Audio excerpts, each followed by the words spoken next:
cerita kejadian yang kami alami di distrik Iwirok.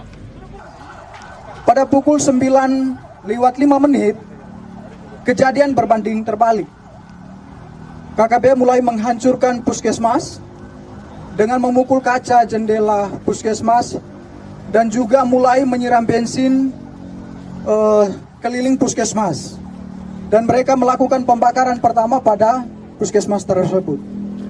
Kemudian sekitar pukul 9:07, mereka bergeser menuju ke barak dokter yang di sebelah puskesmas.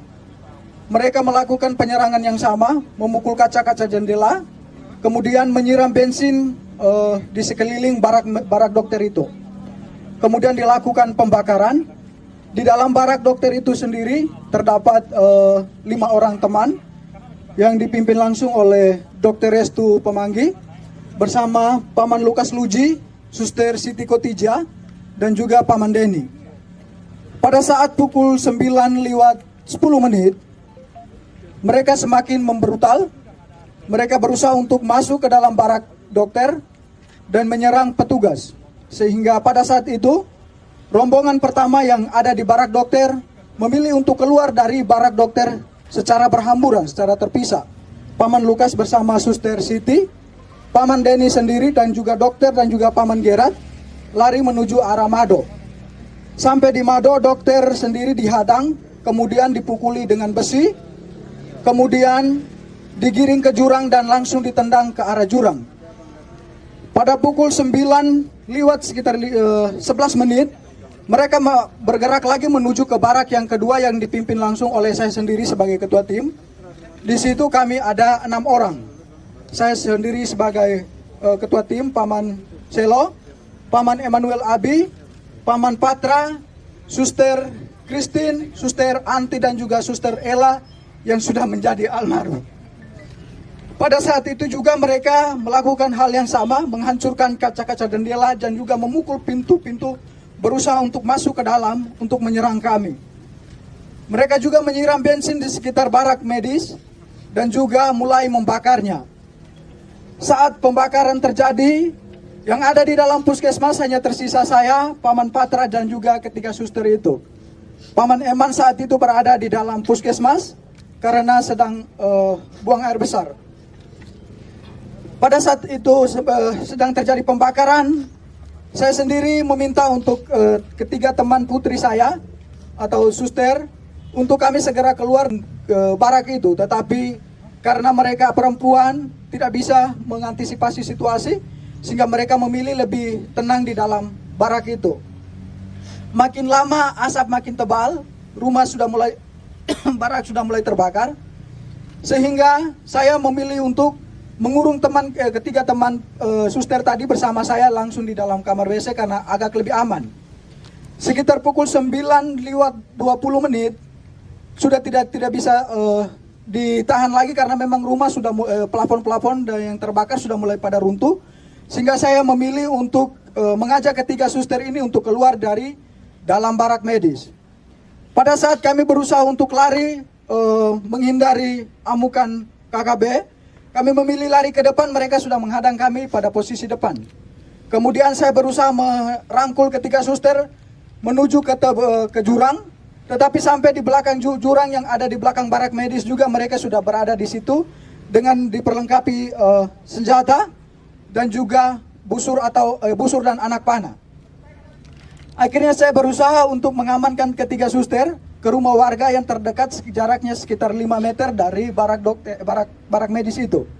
Sesampainya di situ, mereka juga ada di situ berusaha untuk membakar rumah warga yang di sebelah. Akhirnya saya memilih untuk mengamankan ketiga suster di dalam gedung, di dalam kamar mandi dari rumah masyarakat itu. Sekitar 30 menit kami berada di dalam kamar WC. Kejadian semakin brutal, mereka semakin membabi buta, memanah teman kami Paman Emmanuel Abi. Kemudian mereka mulai membakar rumah-rumah warga dan juga pasar, serta bank, rumah distrik yang ada di sekitaran barak medis itu. Kejadian semakin brutal, akhirnya saya mengambil keputusan untuk kami bisa mengamankan diri. Dalam hitungan detik saja, Saya sebagai laki-laki mengamankan 3 orang perempuan pastinya tidak bisa karena mereka mengejar kami dengan senjata dan juga busur dan anak panah. Tidak ada jalan lagi, kami memilih lari ke depan, mereka sudah menghadang, ke samping, kiri, kanan dan juga mereka sudah menghadang semua. Akhirnya di belakang kami terdapat jurang yang cukup terjal, kedalamannya sekitar 500 meter dengan sudut ketajamannya itu sekitar 90 derajat. Tanpa berpikir panjang, saya bertanya kepada ketiga suster itu bagaimana kita harus mengamankan diri. Mereka menjawabnya, kita lompat saja. Akhirnya tanpa berpikir panjang, saya menghitung 1 sampai 3 dan saya sendiri lompat pertama. Kemudian ketiga suster mengikuti saya untuk melompat pertama. Kemudian ketiga suster mengikuti saya untuk melompatnya. Sesampainya di bawah, kami pikir bahwa kami sudah aman dari kejaran mereka, tetapi mereka tetap mengikut kami ke bawah. Sampai ke bawah saya sendiri tersangkut di akar pohon. Kemudian ketiga suster yang lainnya, yang satunya Suster Kris tersangkut di pohon juga. Suster Ella tersangkut di antara semak-semak. Kemudian Suster Anti dia melompat jaraknya sekitar 150 meter ke dalaman jurang ini gitu. Dan dia juga tersangkut di semak-semak. Mereka terus mengikut kami ke bawah, kemudian mendapati Suster Anti di bawah. Kemudian mereka naik, dapat lagi Suster Ella yang sekarang sudah ada dari almarhum. Kemudian mereka dapat lagi Suster Kris. Saya sendiri mereka tidak dapat karena saya sembunyi di antara tebing dan juga akar-akar. Kemudian mereka mengumpulkan ketiga suster ini. Kemudian mereka semakin membabi buta. Mereka mulai menelanjangi suster dengan tidak membuka pakainya secara sopan, tetapi mereka menelanjanginya dengan barang tajam atau parang, langsung dipotong saja pakaian mereka, mulai dibuka dari baju sampai celana dalam semuanya.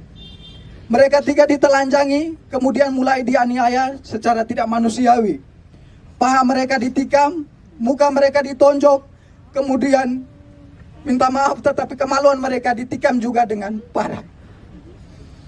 Kejadian semakin brutal karena jumlah mereka semakin banyak. Akhirnya suster-suster ini tidak berdaya lagi. Mereka semakin lemah, akhirnya mereka pingsan. Dalam keadaan pingsan mereka dipikir bahwa mereka sudah meninggal, sehingga terpaksa mereka didorong lagi ke dalam jurang yang lebih dalam. Kedalaman jurang itu sekitar 300 sampai 400 meter. Suster Ella, Suster Christine yang didorong pertama, kemudian Suster Anti dan juga Suster almarhum atau Suster Ella.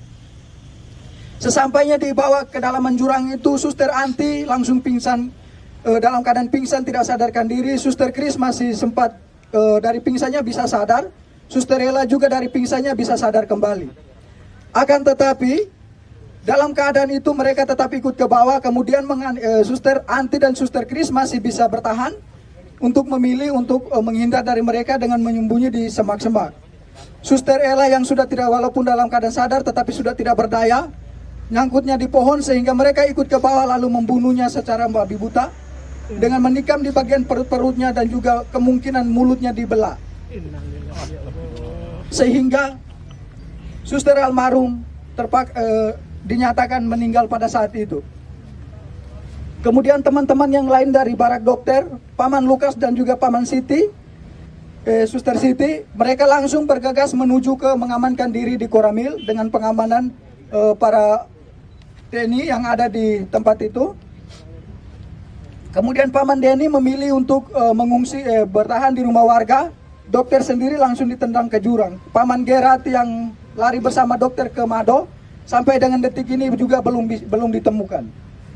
Suster Ella yang menjadi almarhum sudah ditemukan 2 hari yang lalu, sekitar pukul 17:30 kami berhasil menemukan dia bersama Suster Kris. Suster Kris bertahan selama 3 hari berada di bawah jurang itu. Puji Tuhan dia masih hidup. Yang meninggal hanya Suster Ella. Dia sudah ditemukan dalam keadaan tidak bernyawa. Mukanya sudah penuh pada belatung karena dibelah semua. Luka-lukanya sudah pada belatung semua. Dan kemungkinan ini hari ke-5, ke-6-nya. Sehingga mungkin almarhum tinggal tulang atau daging, sisa-sisa dagingnya saja. Kemudian Paman Lukas dan juga Pak Suster Siti langsung diamankan oleh pihak tentara yang ada di Koramil menuju ke pos Pantas 403 yang ada di ketinggian atau yang di puncak. Kemudian Paman Denny juga dari rumah warga bergegas menuju ke Koramil mengamankan diri di pos Pamtas bersama dengan pihak dari Koramil juga. Dokter sendiri bertahan selama berada di jurang dari pukul 9 lewat sampai sekitar pukul 9 malam. Baru dokter dari jurang menuju ke arah pos Pamtas 403. Saya, Paman Eman, dan juga Paman Patra bersama Suster Anti dan juga Suster Kris masih tetap berada di dalam jurang. Pada pukul 5 sore saya sendiri berusaha, karena melihat situasi sudah aman, saya berusaha keluar dari semak-semak, kemudian berlari menuju ke Koramil. Sesampainya di Koramil tidak ada petugas karena petugas semua sudah diarahkan ke pos Pamtas, sehingga saya memilih mengamankan diri di salah satu rumah warga yang ada di sekitaran Koramil itu. Paman Patra tetap memilih dan juga Paman Eman tetap memilih bertahan di jurang bersama dua suster, tetapi posisinya terpisah. Kemudian pada malam harinya Paman Eman yang terkena busur itu, dia memilih untuk naik pada sekitar pukul 10 malam. Kemudian dia berusaha tidur di bawah kolom rumah warga yang ada di sekitaran jurang itu. Paman Patra tetap bertahan. Kemudian pada pagi harinya sekitar pukul 6, Paman Eman bergegas menuju ke Koramil untuk meminta perlindungan. Begitu juga Paman Patra. Sehingga pada sekitar pukul 7 kami